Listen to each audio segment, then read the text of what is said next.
오늘은 에베소 5장 21절로 6장 9절을 통하여서 차별하지 말라 하는 내용으로 함께 은혜를 받도록 하겠습니다. 오늘은 가정의 달 5월의 두 번째 주일로 어버이 주일로 섬기고 있습니다. 오늘 어버이 주일에는 늑대 곧 이리 이야기를 곁들여 볼까 합니다. 늑대는 사회성이 매우 강한 동물로 대부분 5에서 12마리가 한 개체로 이루어진 무리를 형성해서 생활한다고 합니다. 성경은 이 늑대 또는 이리에 대해서 여러 가지로 증거하고 있습니다. 신명기 23장 18절에 보면 창기에 번 돈과 개 같은 자의 소득은 아무 서운하는 일로든지 내 하나님 여호와 전에 가져오지 말라. 이들은 다 내 하나님 여호와께 가증한 것임이라 했습니다. 여기서 개를 왜 늑대는 개도 늑대의 일종이라는 거죠. 그래서 오늘날 우리가 애완견으로 키우는 것들도 다 늑대의 일종인데 이것들을 훈련시켜 가지고 인간과 함께 생활을 하게 되므로 이렇게 우리가 애완견도 한 가족같이 여기고 사는 사람들도 있습니다. 또한 잠언서 26장 11절에 보면 개가 그 토한 것을 도로 먹는 것 같이 미련한 자는 그 미련한 것을 거듭 행하느니라. 그런데 예수님께서는 마태복음 7장 6절에서 거룩한 것을 개에게 주지 말며 너희 진주를 돼지 앞에 던지지 말라. 저희가 그것을 발로 밟고 도일으켜 너희를 찢겨 상할까 염려하라 했고, 또 7장 15절에서는 거짓 선자들을 삼가라. 양의 옷을 입고 너희에게 나오나 속에는 노략질하는 일이라 라고 하셨습니다. 또한 요한복음 10장 12절에서는 삭구는 목자도 아니요 양도 제 양이 아니라 이리가 오는 것을 보면 양을 버리고 달아나나니 이리가 양을 늑탈하고 또 해치느니라 했습니다. 그런가 하면은 마태복음 10장 16절이나 누가복음 10장 3절 중에서는 보라 내가 너희를 보냄이 양을 이리 가운데 보냄과 같도다. 그러므로 너희는 뱀같이 지혜롭고 비둘기같이 순결하라 라고 말씀하셨습니다. 그런데 말입니다. 여러분은 늑대 같은 남편과 양 같은 남편이 있다면 어느 쪽을 택하여 살기를 원할까요?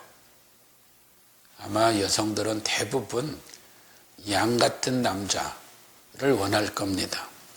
그럴까요? 양의 장점을 한번 보면은 양은 귀소 본능이 있어서 한번 떠난 길로 다시 돌아오는 그런 귀소 본능이 있다고 그래요. 그런가 하면은 양은 온순하다. 즉 죽음 앞에서도 모든 것을 체념하고 온순함을 보인다는 거예요. 그러면 양의 단점을 한번 보니까 양은 시력이 매우 나빠서 눈앞에서 움직이는 것을 잘 판단하지 못하고 그냥 그 앞에 것만 따라다닌다는 거예요. 그리고 분별력이 없어서 쉽게 속는다는 거예요. 그리고 신체적 약점으로 다리가 단단하지 않아서 넘어지기가 쉽고 일단 넘어지면 스스로 일어나지 못한다는 거예요. 또한 방어력도 없어서 자신을 방어할 능력이 없어서 항상 보호가 필요합니다.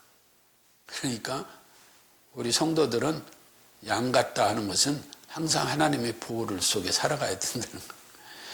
또 방향 감각이 없어 시력이 나쁘기 때문에 이 방향 감각도 없다는 거예요.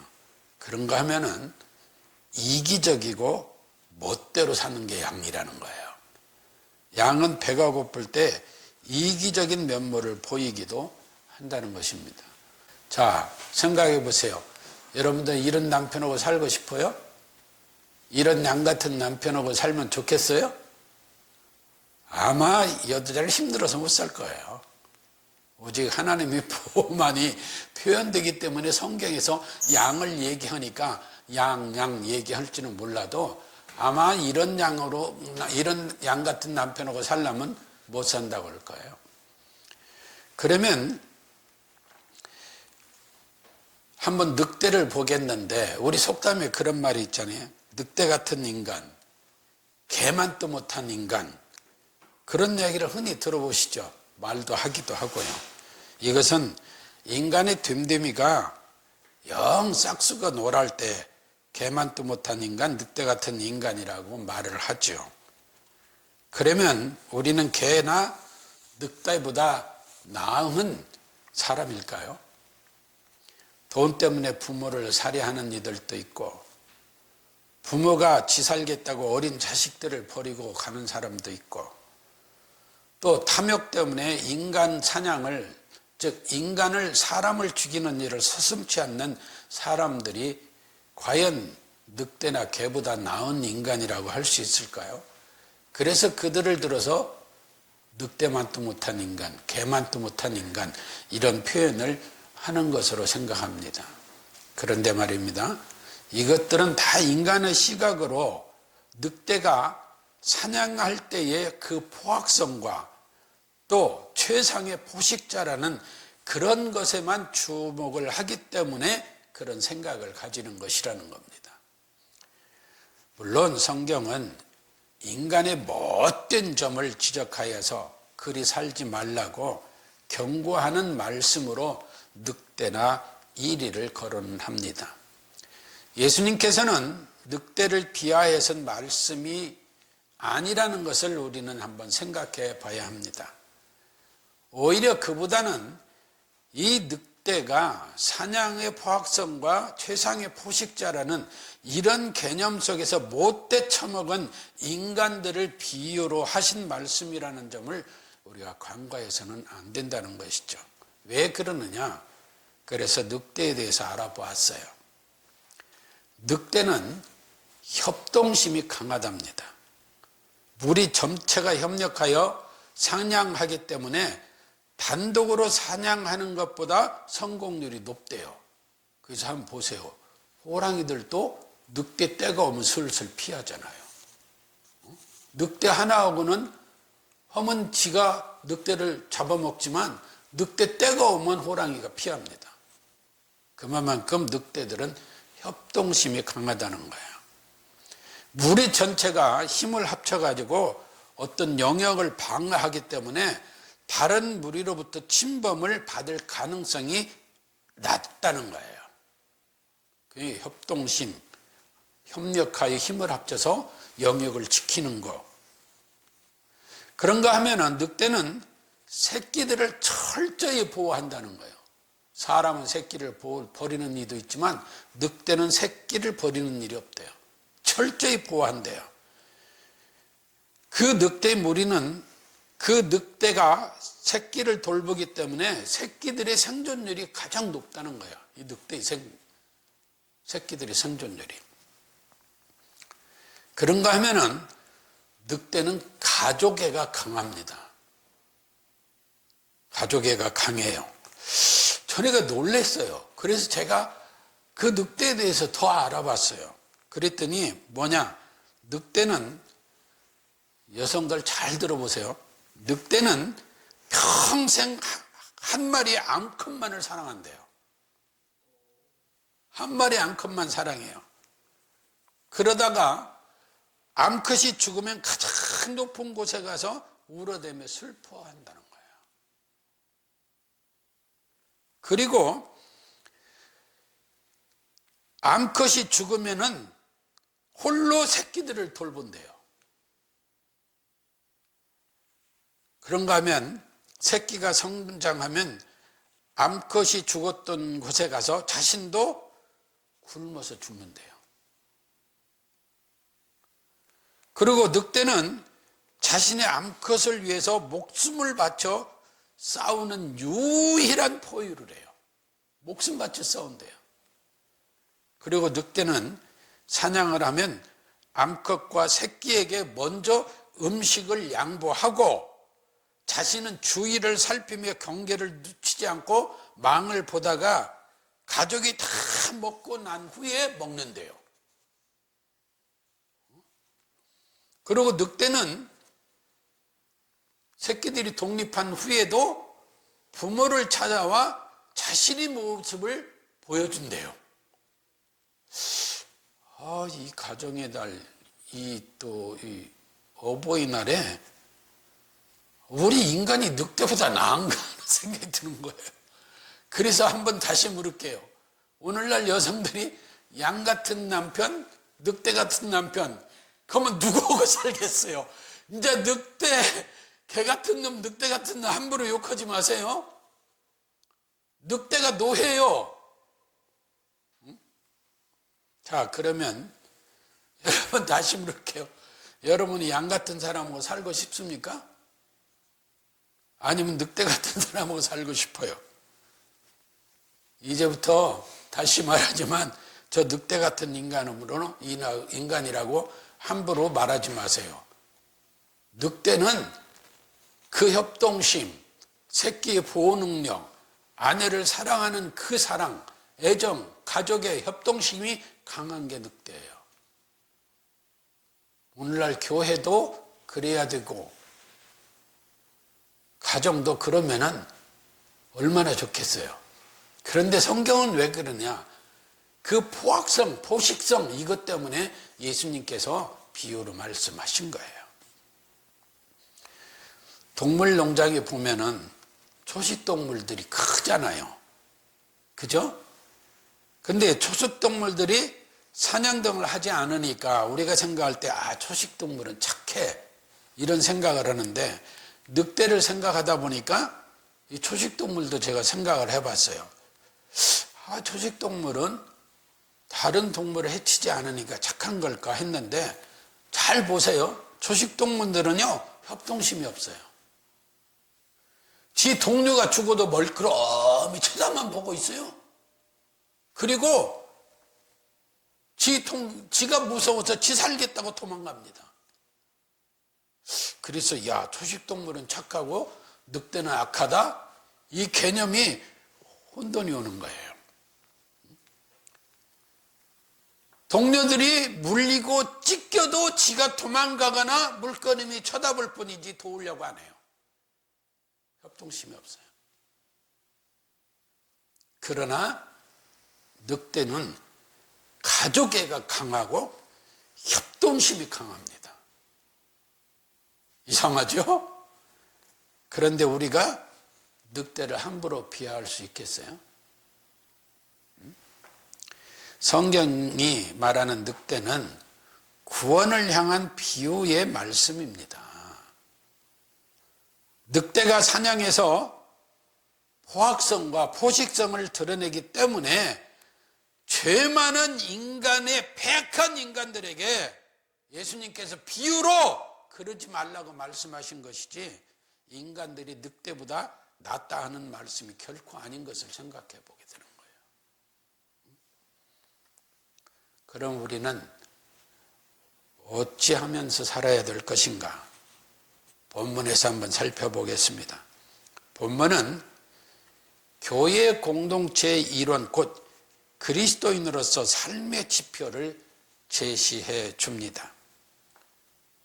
오늘 에베소 5장 21절로 33절에서는 아내와 남편 관계를 얘기하고 있는데 이 부분에서 구약의 율법적 개념 속에서 남편의 우월주의를 자꾸 드러내고 하는데 성경을 잘 읽으셔야 돼요.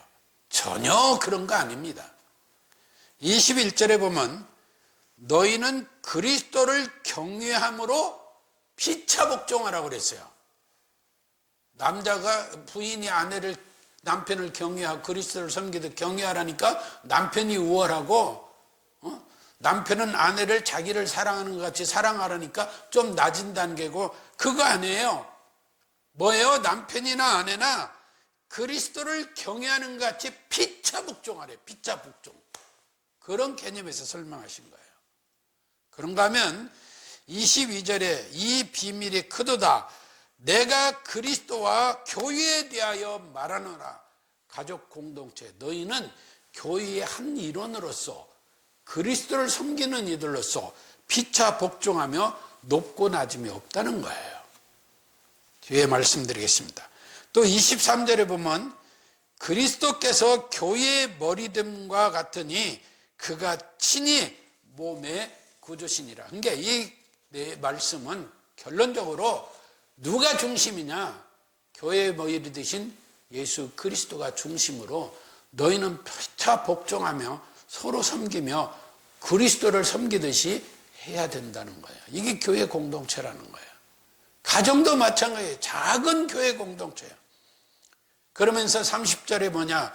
우리는 그 몸의 지체임이라 했어요. 여러분, 여기 한번 보십시오. 손이 더 귀합니까? 발이 더 귀합니까? 그런 거 아니잖아요. 뭐 하나 귀하지 않은 거예요. 손가락 하나가 귀해요?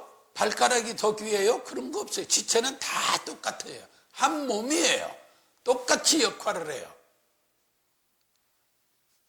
그런가 하면은 이미 에베소 5장 1절로 2절에서 말씀해 주십니다. 그러므로 사랑을 입은 자녀같이 너희는 하나님을 본받는 자가 되고 그리스도께서 너희를 사랑한 것 같이 너희도 사랑 가운데서 행하라. 이게 여기에 높낮이가 없어요. 서로 그렇게 사랑하라는 거예요. 예수님이 편차 두고 사랑했어요? 신분을 두고 사랑했어요? 안 해요? 똑같이 사랑하셨어요. 그와 같이 너희도 사랑하라는 거예요. 그러면서 그는 우리를 위하여 자신을 버리사 향기로운 제물과 생축으로 하나님께 드리셨느니라. 예수님이 우리를 구원하시게 하여 자기가 향기로운 제물 되어 생축으로 십자가의 제물이 되셨다 이 말이에요. 너희도 그렇게 사랑하라는 거예요. 교회 공동체 속에 성도들도 높낮이가 없이 너희도 서로 그렇게 사랑하고 가정에서도 남편과 아내나 부모나 자식이나 그렇게 똑같이 그러한 사랑을 주 예수 그리스도를 섬기듯 하라 이 말이에요. 그러면서 또한 본문 6장 1절로 4절에서 부모와 자녀 관계를 말씀합니다. 오늘날 부모와 자녀의 관계가 많이 깨지는 가정들을 보게 됩니다. 요즘 아이들이 부모의 말을 듣지 않는다는 얘기들도 많이 있죠. 물론 우리 그리스도인들은 그러지 않으리라고 생각을 합니다.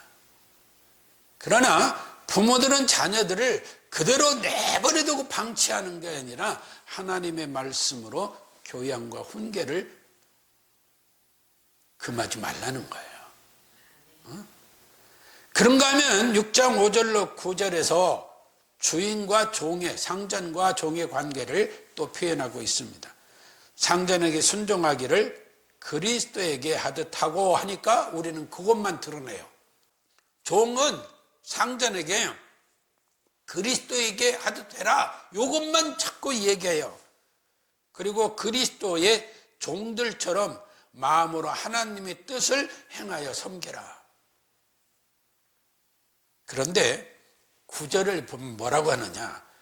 하나님께서는 외모로 사람을 취하는 일이 없다. 이렇게 말씀하세요. 이것을 바른 성경은 그분께서는 외모로 사람을 취하시는 일이 없다 하였고, 쉬운 성경은 이것을 차별하지 않는다. 차별하지 말라. 이렇게 돼요. 그러니까 상전이든 종이든 차별하지 않는다. 이 말이에요. 하나님이 상전을 더 귀하게 구원하고 하나님이 종을 더 무시하고 멸시하고 구원하나요? 아니에요. 하나님은 똑같다. 차별이 없다 이 말이에요. 이 말은 뭘 얘기나? 상전이나 종이나 하나님 보시기엔 차별 없다. 너희도 차별하지 말아라 이 말이에요. 정리해 볼까요? 5장 1절에서 여러분이 하나님을 닮은 자라면, 즉 성도라면 5장 21절 말씀같이 그리스도를 경외함으로 서로 복종하라. 서로 복종하라. 남편이든 아내든 부모든 자식이든 상전이든 종이든 서로 복종하는 마음을 가지라 이 말이에요. 그러면서 바른 성경은 이걸 피차 복종하라 했어요. 피차 복종. 서로 피차 복종하라. 그러면서 6장 9절에 하나님께서는 외모로 사람을 취하지 말라. 즉 너희도 외모로 사람들을 대하지 말고 차별하지 말고 서로가 주 예수 그리스도를 섬기듯 사랑하고 섬겨라 이 말이에요. 저는 왜 서두에 늑대 얘기를 끊으면서 늑대의 가정 공동체를 보게 됐느냐 하면은 오늘날 우리 교회가 늑대의 무리만도 못해요. 오늘날 가정이 늑대의 무리만도 못해요. 여러분들 가정, 늑대 가정 많은 교회 무리 가정들 있나요? 에? 여러분 남편들 늑대 수컷같이 해요? 에? 새끼들이 부모에게 보이려고 찾아오고 그래요? 가만히 보니까 늑대만도 못해요. 우리가 성도라면서도 우리 교회 공동체도 그냥 늑대 일이 하니까 예수님이 그 포악성과 포식성을 징책하면서 말씀하신 비유로 인간들을 징책한 것을 갖다가 우리는 그보다 낫다고 생각해요. 보니까 늑대만도 못해요. 그리고 사람 간에도 차별해요. 서로가 차별해요. 그리고 우월함을 드러내요. 교만해요. 그러므로 우리가 그리스도인 곧 성도일진데 하나님의 말씀에 순종하며 최소한 늑대의 가족에 늑대의 협동심, 늑대의 공동체보다는 나아야 되지 않느냐 이 말이에요. 하나님께서는 부부간에, 부모 자식 간에, 상전과 종 간에, 나아가 부한 자와 가난한 자, 높은 자리에 있는 자와 낮은 자리에 있는 자 중 그 누구도 차별하지 말라 하시며 하나님은 차별하지 않으신다고 하셨습니다. 사랑하는 성도 여러분, 교회의 머리 되신 주 예수 그리스도에게 우리가 순종하는 믿음으로 하나님 앞에서 하나님의 뜻대로 각 직체 간에 서로 사랑하며 피차 서로 종의 자리에서 섬기는 은혜를 누릴 때 그 가정은 행복한 가정이 되고 그 교회는 정말 하나님이 기뻐하시는 교회가 되는 줄로 믿습니다. 따라서 가정이나 교회나 요즘 부모들도 돈 있는 자식 없는 자식 높은 자식 낮은 자식 차별하잖아요. 그런 거 없이 정말 하나님의 뜻 안에서 차별 없이 가정이나 교회나 그러한 정말 하나님의 뜻 안에서의 사랑의 공동체를 이룬다면 우리는 가정의 달에 어버이 주일에 정말 하나님의 뜻을 또 그 영광을 드러내는 아름다운 가정, 교회가 될 줄로 믿습니다.